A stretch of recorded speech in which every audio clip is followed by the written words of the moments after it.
Before we get started today, I just wanted to address the two big elephants in the room. One, yes, I know this is supposed to be a Naruto video, but the new chapter of Bleach came out a while ago, and I just really wanted to talk about that. Second, you might also notice that there is no avatar or, anything on the screen except for my logo.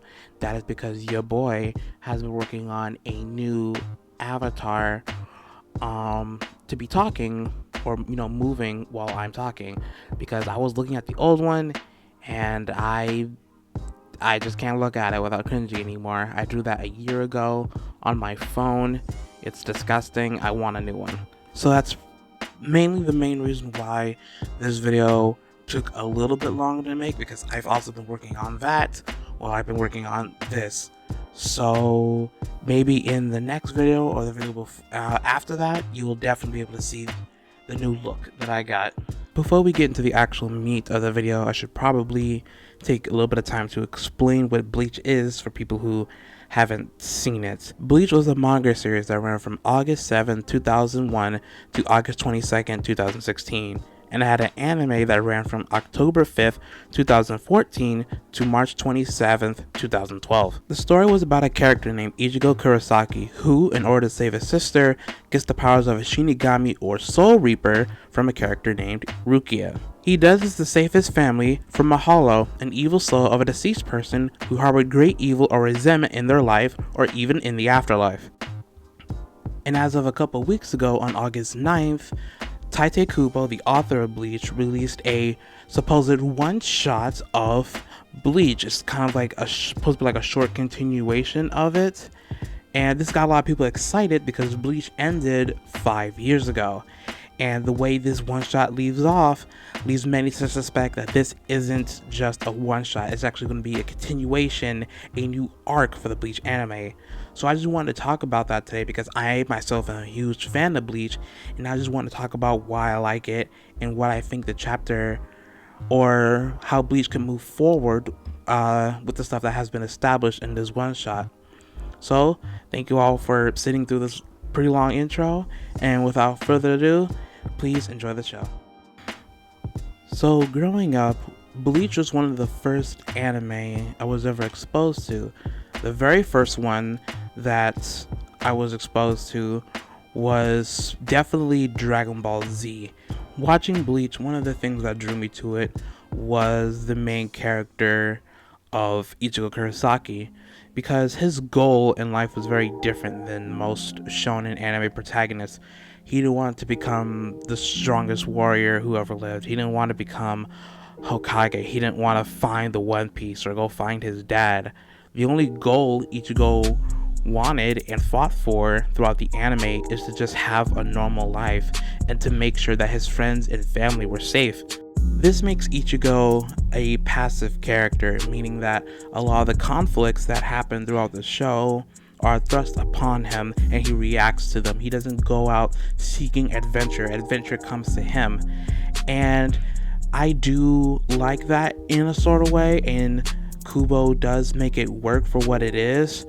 So, like I said, throughout the story, he just wants to protect his friends and family. And if they're not in danger, then he doesn't do anything. While that is a bad thing, I think for the most part, he does make it work. I feel like that the way Kubo does this, it does make it harder for Ichigo to ultimately achieve his goal of wanting a normal life and to make sure his friends are safe, because as new enemies arrive and new stronger opponents come to challenge Ichigo, he has to train and get stronger and be more involved with this supernatural life that he ultimately doesn't want to be a part of. Another thing I like about Bleach is the powers and the power system that they have in place for Bleach. Now in Bleach, they use what is called spiritual pressure, or like the pressure of their spirit energy.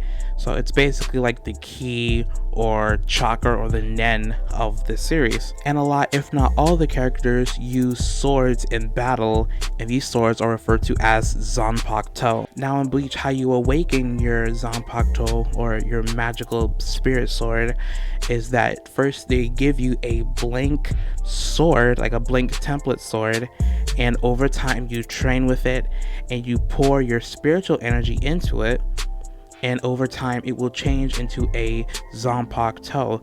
Now each Zanpakuto is different between person and person because the Zanpakuto or sword is a reflective of the person's soul. It's your inner self, what you really are deep down. And I really like this because you can honestly tell what kind of person someone is in the show based on what their Zanpakuto is, because as I said, it's a reflection of yourself.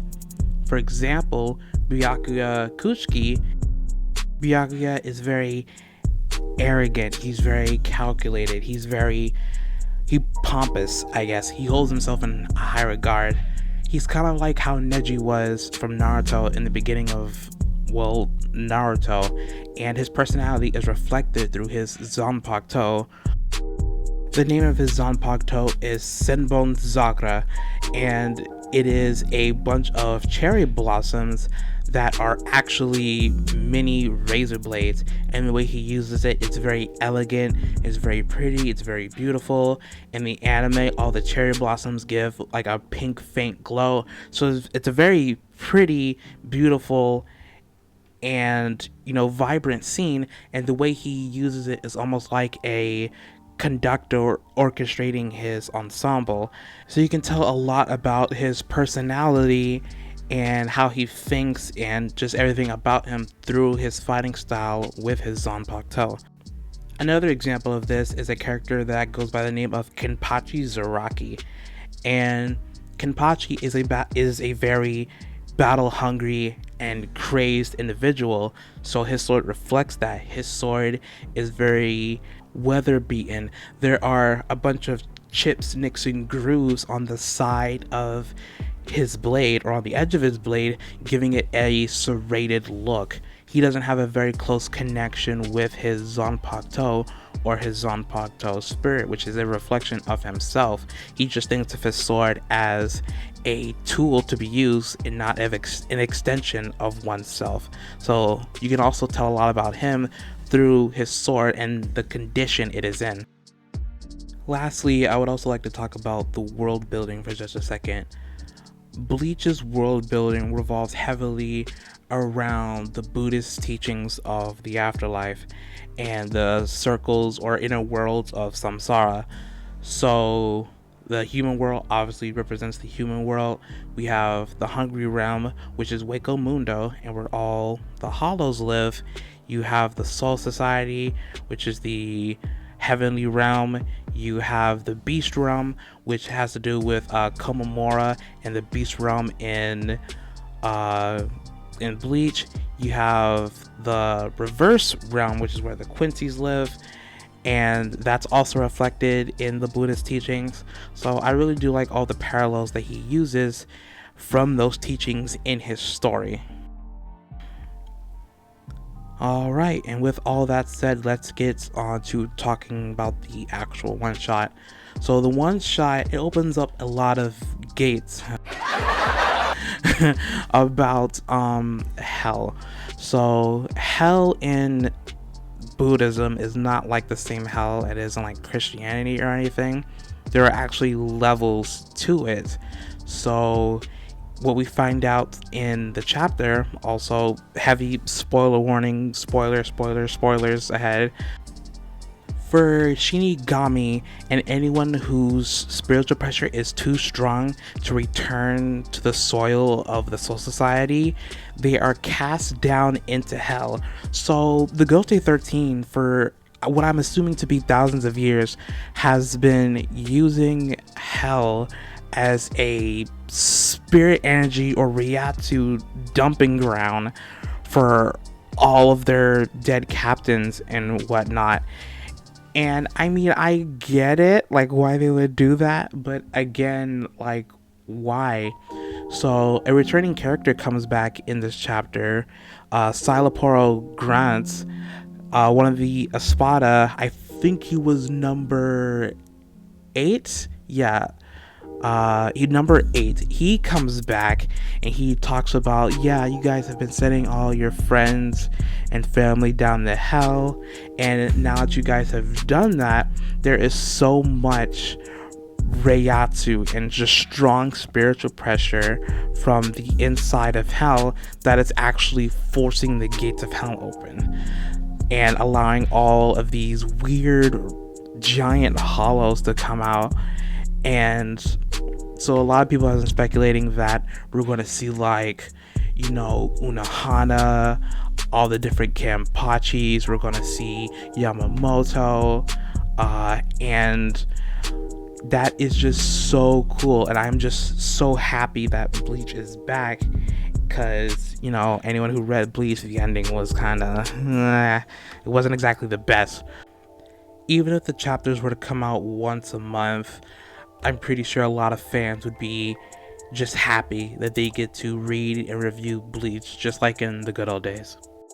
Also, quick side note, this is actually my first time drawing Ichigo, and I think this might also be my last in terms of anything besides headshots, because there were a lot of kimonos and clothes with a lot of folds, and trust me, that is not fun to draw in the slightest.